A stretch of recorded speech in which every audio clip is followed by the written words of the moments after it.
Boris is so arrogant and so entitled and so utterly whatless, he was just going to go on and on and on. I think in the end, 50 of his ministers had to step down.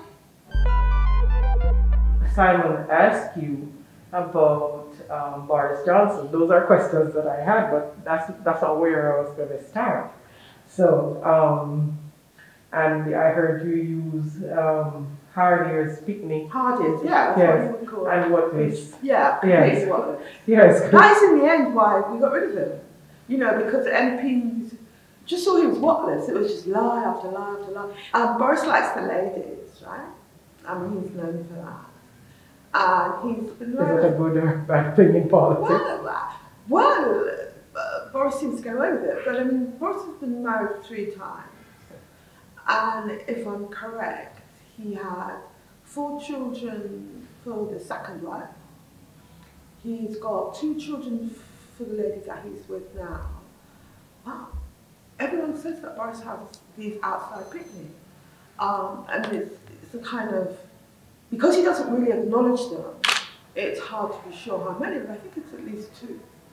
Now, I can't think of any politician in public life, not just in he's had 2 wives, which can happen to anybody, but outside picnic that you don't acknowledge. What is that? How much does the Brexit vote? And given that Boris Johnson is now, or was said to be trying to change, Britain is trying to change the rules of the Brexit with respect to trade with the rest of Europe. How much did that also do to damage his credibility? Well, I think what damaged him was that he made this big thing about getting us out of Europe. He was, as it were, the prince of Brexit. But all that's happened since then is the British economy generally has suffered.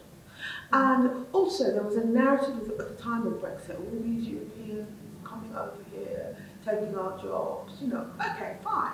We came out of Europe, we no longer have those large numbers of Eastern Europeans and so on coming in to Britain, but now they can't find people to do the job. They don't have enough lorry drivers. They don't have enough people to pick fruit. I mean, fruit and vegetables are lying rotting in the fields because the farmers are no longer able to bring over Eastern Europeans. So I think what has damaged Boris and the pro-Brexit people about Brexit was that, just as some of them said, it was bad for the British economy. Mm-hmm. The issue of reparations has always, well, is dominating a lot of discussions with Jamaica and the UK. And is there a sense that since the whole scandal involving Windrush, that Jamaicans in the UK are more interested in reparations than they were before they knew of some of the things that happened in Windrush? Well, first let me say about Windrush. It was very upsetting for West Indians, or particularly Jamaicans in the UK. Because remember, this is a generation that helped build, you know, the UK. My mother was a nurse. That generation of West Indian nurses helped to build the NHS. We didn't have the NHS without those women. And a lot of those Windrush people suffered financial loss and so on, and they are supposed to get compensation. But I've been doing some work on this. Only 1 in 4 of the people that are entitled to compensation have got any compensation. And I was on a committee and we questioned the permanent secretary, the top civil servant at the Home Office. And I said to him, what are you doing? Are you waiting for these people to die? So you don't have to pay any compensation at all.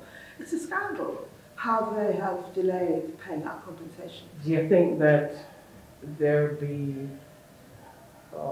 any substantial settlement with respect to reparation in our lifetime? Well, I mean, as long as you have a Conservative government, I can say with confidence there'll be no settlement. But it may be in the Labour government. I mean, even Prince William has been talking a little bit about reparations. It may be with a different government, with a different attitude, it may be possible to move towards proper reparations, because the argument, you cannot, dispute the argument for reparation. Does that mean that we may have to wait until Prince William gets to the throne, because there doesn't seem much coming from Prince Charles, and if he lives as long as his mom, it'll be a long time. I think you have to wait for Prince William to come to the throne, and you have to wait for a different government, a more progressive government.